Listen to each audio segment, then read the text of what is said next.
Please and welcome back to this channel. If you're new here, my name is Belinda Strana. Thank you so much for all the love and support. Don't forget to please subscribe to this channel, turn on notifications so that anytime I upload a video, you will be the first person to be notified. And to my returning subscribers, to those people that share my videos and also educate I, you guys are the real MVP. Alright lovelies, let's dive in. So lovelies, I came across this video on my For You page on TikTok and I thought to share with you guys where a lot of pan-colored people are out to educate their own for talking about him not, being privileged as a pan-colored person. And this actually got me, thinking, and I decided to just bring it up here. I'm just going to roll it as well as some of other stitches I was able to put together. Please leave me your own thoughts in the comment section of what you think of this video, and please do not forget that we do not support any form of bullying and harassment. Alright lovelies, let's start. Just so you know, calling someone privileged because they're white is judging someone by the color of their skin. Being privileged isn't an attribute of one's character. It's a classification amongst different races in a society based on how people are treated. If you don't understand systemic racism, you're not realizing your privilege. On average, a white family in America will make $75,000 a year. For blacks, it's 48. So there's no judgment there. It's just facts. And if you go down the list, you will see that whites are better off than minorities in almost every category. So maybe this will help. How much equity and inheritance do you stand to inherit? It's not. It's a fact. It is a fact. I'm stitching this again because a bunch of you absolutely missed the freaking mark. Okay, so let me clear some stuff up. First of all, I'm not white. I'm Mexican American. If you don't believe me, this is literally a picture of me with my dad. And here's a picture of me in a sombrero when I was living in Mexico. Aren't I cute? Anyway, redlining doesn't exist, but that doesn't stop people from going into already impoverished, mostly black neighborhoods and buying up properties to let them run down in order to lower the cost. And when property is down in your costs, that also defines how well your schools are funded. It's reasons like places in, I believe, Germany or whatever, they don't have like private schools. It's because the people who are rich have to share the same school with the people who are poor, and rich people don't want their rich kids going to a poor school. White privilege exists in higher education as well in the United States because, well, legacies. When higher education institutes first started opening in America, people of color were not allowed to go there. Therefore, they weren't allowed to establish a legacy like the white people who first went there were allowed to do. It's only in recent decades, really, that people of color are allowed to enter and get educated at these institutes. In 2001, the CDC reported that black women have a higher mortality rate by 2.6 times when compared to white women. That is roughly 70 deaths to 100,000 births. And that is regardless of education or income. It's also due to the fact that most medical textbooks and journals have illustrations predominantly of white people, and they don't show illustrations of things like rashes or cancers that might show up differently on a darker person's skin color. And it wasn't until recently that, well, they started adding these to the medical journals because people were dying. And the National Registry of Public Exonerations or whatever concluded in 2001 that despite only being roughly 13% of the population, black men specifically made up nearly half of all convictions that were overturned. So they were basically exonerated. They were falsely convicted at a very clearly higher rate than white individuals. So white privilege also exists in the courtroom and in custody battles, etc.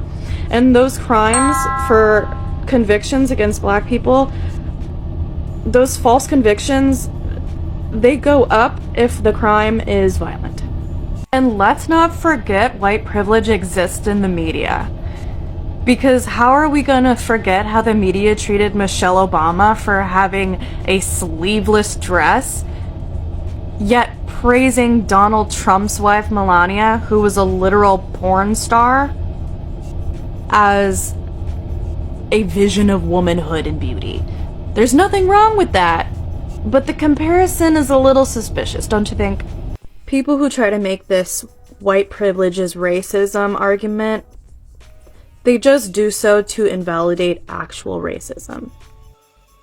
It doesn't matter that you don't have racist tweets. It doesn't matter that you didn't vote for Trump in 2016. If you are a white person in America, you were groomed to be a racist. You were groomed to uphold the system of white supremacy. You are a racist until you actively make the decision to work against that. You will hold racist ideologies until you actively work to deconstruct that. In America, racism is the passive action. Being anti-racist is the action. From our childhood, we are taught that our whiteness is intrinsically linked with our personhood and self-worth. That is part of the reason why many white people, when they are first called out on their racism, have such a knee-jerk reaction to the word racist as opposed to the action of them being racist. Because calling them out on their racism is calling them out on their whiteness. And we have had it hammered into our head that our whiteness is one of the most important parts of our identity. Let me be clear, that's all wrong, harmful, and is being taught to us because they are grooming us to uphold the systems of white supremacy. But you are not automatically not racist, and you are certainly not anti-racist just because you don't have wildly racist tweets, just because you don't have a horrendous digital footprint. Things like Brooke's tweets are outright aggression, but your microaggressions have also always been aggressions. As white people, we are groomed to be racists, and I really don't think it's appropriate that other people are using the racist actions of Brooke Schofield to put themselves on a pedestal, to say, well, I've never been like that, so I've never been racist. I guarantee you have been trained to be racist. You and your whiteness are being weaponized. And if you really feel that comfortable in stating that you were never racist, that you've never been racist, I implore you to sit down and actually introspect, because you may not have made the choice to be a racist, but the system made a choice to weaponize you and your race. And racism is the passive action. If you're not actively choosing to be anti-racist, you are being racist. Most white people are racist. In America, racism is the passive action. Being anti-racist is the action. So unless you are actively being anti-racist, you're being racist. As I said in that video, in America, we are groomed as white people to be racists. We are groomed to perpetuate and uphold the system of white supremacy. And one of the ways in which they do this is by perpetuating and feeding us anti-black tropes. And one of the ways they do this is by very specifically selecting the history we are taught, from how colonizers and slavery are framed to how we are taught about the civil rights movement, while simultaneously not teaching us about the LA riots that sparked from the Rodney King protests, or how we don't learn about the Tulsa Race Massacre, when the American government literally dropped bombs on a bustling black city in Tulsa, Oklahoma. And this was in 1921. As white Americans, the starting point is being a racist. The starting point is not neutrality. While it's not your fault that you were born into a system of white supremacy that you were expected to uphold, and therefore groomed to do such, it is your job now as an adult to take responsibility for any of the harm you've done and to continue learning and deconstructing until the day you die. It's not pretty, but it is the reality of the situation that we are in. Neutrality is not the start point for white Americans. It is miles behind that. Racism is the passive action in America. Anti-racism is the action. So unless you are actively being anti-racist, you are passively being a racist. Hey everybody, calling out white privilege is not a judgment. It's an observation. There are things that white people don't have to worry about that people of color do. That's what privilege is referring to. White privilege doesn't mean that you're automatically rich, that your life is easy. It means that your race is not one of the things contributing to the difficulty you experience in your life. People of color have a different experience. And they're all different kinds of privilege. It's just the way that a society works, and it's an observation about the challenges that certain people face and the certain challenges that they don't. I have male privilege, I have fit privilege, and I have white privilege. My life hasn't been easy, but my race certainly hasn't contributed to making it more difficult. Hey, it's Finn. Sucks, doesn't it? Color of their skin. Hey, yo! You need to send that to the people in the back screaming loud! Shout it from the rooftops! Because what's all this hatred towards the people of the lighter skin complexion? Because as a 50% white man myself, I don't like it. I don't like the hate towards the white folks in this country. See, Dr. Martin Luther King didn't do all that marching and all the protesting and all that to only have racism just hit that reverse button. He didn't do that. He said that we're going to judge people by the content of their character, not the color of their skin. That's the world that he believes in. And we ain't there yet. We ain't there yet. Because instead of what was going on in the 60s and 70s, and actually pretty much most of American history, is now that reverse card, and now it's towards the people of the Caucasian skin color. And so, yeah, I don't agree with it. We shouldn't be racist towards anybody. We shouldn't hate anybody solely based on the color of their skin. Honestly, we shouldn't hate anybody for anything. But yeah, definitely not the color of their skin. I mean, you can't change this. I mean, technically you can, but we're not gonna get into that. I didn't choose to be born brown yet. Are people gonna hate on me because I'm brown? Nah, don't do that. Don't do that. Spread the positivity, not the negativity. Don't be a hater to the haters. Let the haters be your motivators. Remember, Jesus loves you. Have yourselves a great day. Just so you know, pointing out a factual statement, that a judgment does not make. For example, the sky is blue, fact. The sky is too blue, judgment. Grass is green, fact. Grass is too long, judgment. Fucking smug bastard. Like, seriously, love this. It's actually, it baffles me that some pan-colored people still think this way. Like, some pan-colored people still think that they don't have privilege, or they don't know what privilege is. That, calling them privileged because they are pan-colored people is judging them based on their skin color. And this, got me thinking. This got me thinking so much. Like, in as far as I want to actually agree on what he's trying to say or on the point he's trying to make, I still can't find myself agreeing to what he have to say. Let's just take, for instance, what happened is not even up to, I think, going to a month about Sonia Mercy. Like, let's assume that Sonia Mercy is a 36-year-old pan-colored woman who have some kind of, illness, and she is just, staying at home, and she felt that somebody intruded in her home. Like, somebody intruded in Sonia Mercy's home, who happens to be a pan-colored woman. And she called out for help. She called out, some cop for help, telling them that she felt that someone intruded, she don't feel safe and all of that. And they decided to come to her home. And on reaching there, they found out that, she's actually a pan-colored woman. And with all of that, they investigated and saw that nobody was home, she's okay and all of that. What do you think could have happened if Sonia Mercy happened to be a pan-colored woman? And of course, she might not end up the way she ended up.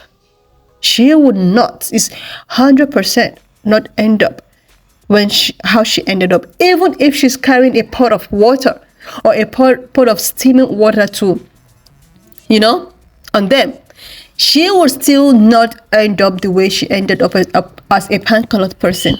Even if she's like, but no. And this young man is talking about calling someone privileged, all because someone's whiteness is judging someone based on skin. There's nothing like judgment. This is a fact. A fact.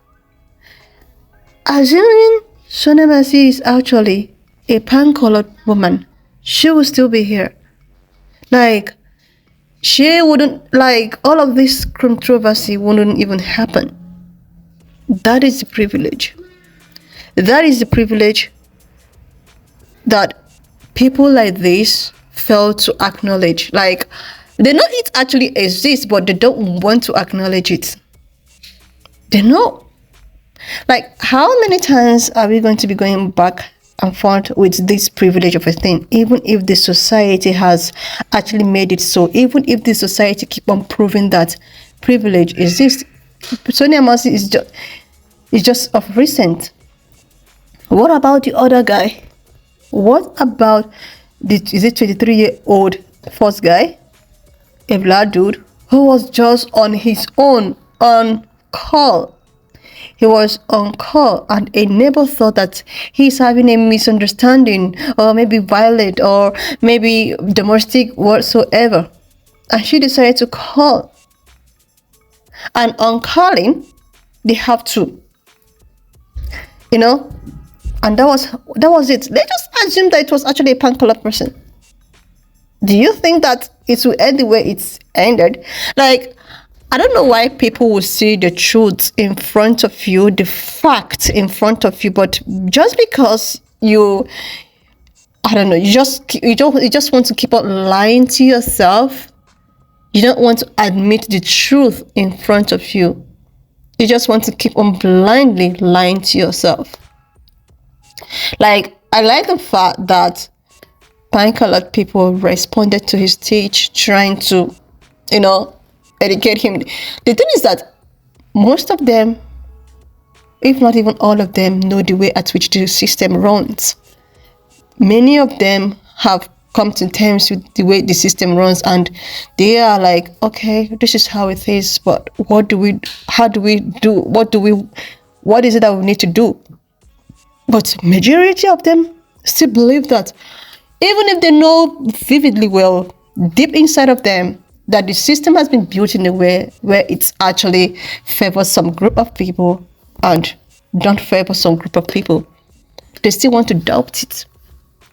They still want you to come out and argue like, wow, you're judging us because we are pan-colored. Nobody's judging you. Like, nobody's judging you. It's just a factual, like a fact. It's just the way at which society has been running, age upon ages. And instead of you to just, maybe try as much as you can, use your privilege to try to see if there's anything that can be changed. No, you decided that, let me just hide away. Let me my eyes blind away from it. I don't think that something like privilege exists. Like, the more I keep on seeing pan-colored people talking about, where is the privilege? I am not even rich. Like, you can't compare yourself even. Do you know pan-colored people still, even if you're a rich black person, they will still look at you as, and so, like, seriously. Like, I don't get it, lovelies. When you keep on telling people like this, they wouldn't want to listen. The best is to just keep on educating them until maybe one day. Anyway, lovelies, why not just, leave me your own thoughts in the comment section. If you feel that, okay, judging someone because they are pan-colored and talking about how privilege is judging them, you can just leave in the comments. And if you feel that, okay, this is just how it is, let's just call a spade a spade. Leave a thought, and I will see you, lovelies, when I upload. Watch up to this extent. Thank you so much for all the love and support. Don't forget to please subscribe to this channel, share this video, leave a thought in the comment section, and I will see you, lovelies, when I upload the next one.